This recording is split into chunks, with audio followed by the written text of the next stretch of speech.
And authentic masters are in complete alignment. They have attuned body-mind complex to who and what they really are. And an authentic master is pretty much always in meditation. They are in a constant flow state. And part of why they're able to share such depth of wisdom and depth of love is because if you want to meditate with me, I am doing a live class this Sunday, 12 noon Central Standard Time. Click on the link below. I look forward to seeing you there. First question for you, and it's a very serious one. Which crystals and incense are best whenever I'm meditating? Which crystals and incense? There are no best. All of these, I love crystals and I love incense. So right? My house is like a crystal cave, and that's not an exaggeration. Okay. Do they really help with meditation? No. They're permission slips. I'm a permission slip. So it's a permission slip to allow you to surrender more and harness your intention. And that's really the key, is your level of surrender and your intention. And if incense and crystals enhance your ability to go deeper and to relax and to harness your intention, then load up on the crystals and incense. Why not? But do they actually do anything? No, they're permission slips. That's what they are. So that is just a fantastic first question. Excellent. I thought we'd lead it off the correct way. Now, RJ, to kind of double down on that, why do you think people overcomplicate meditation? Like, why do you think we need all of these things in place in order to actually do it? Okay, that is a good question. Okay, why do we overcomplicate? Because we've turned, our existence has become about mental machinations and body consciousness, which is really the throes and the thrashings of personhood.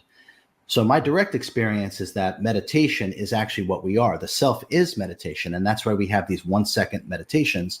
So we actually just go to what we already are, which doesn't require any effort. I think meditation has been difficult is because we're doing it from the ego mind identity. So we're already downstream into a state of flux, and we're trying to unflux while being the flux.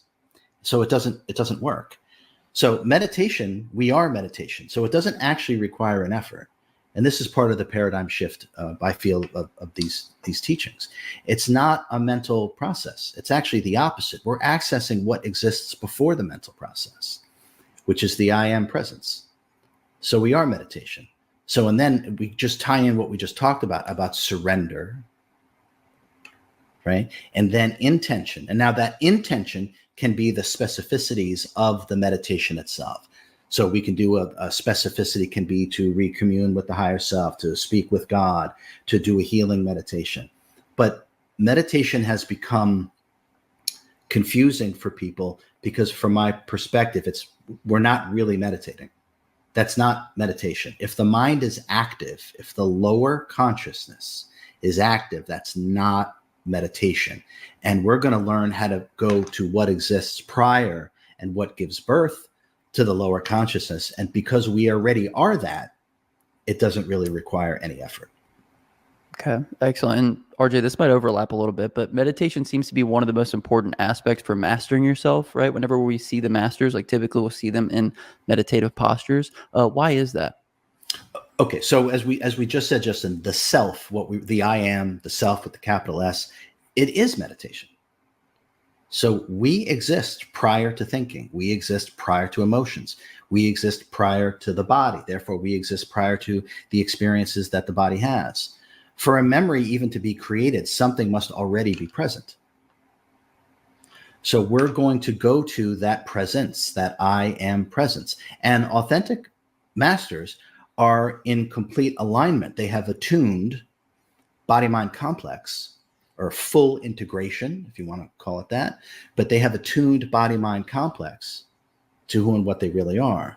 And an authentic master is pretty much always in meditation. They are in a constant flow state. And part of why they're able to share such depth of wisdom and depth of love is because they're actually accessing the true depth of themselves. And so we often see them in a meditative posture. But what we're starting to understand is that meditation is being completely and utterly present, which doesn't necessarily have to mean, hey, time out, I got to go meditate.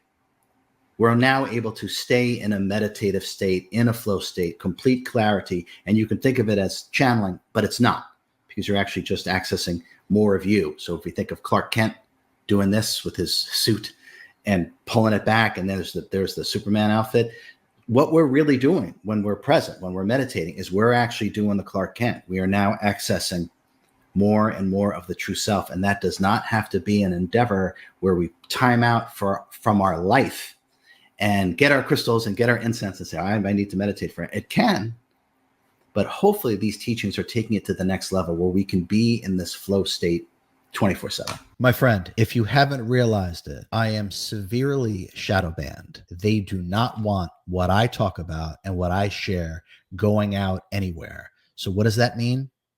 It means it's up to you. Like, subscribe, and share these videos. It is the only way the supreme high frequency is going to be disseminated everywhere. It's up to you.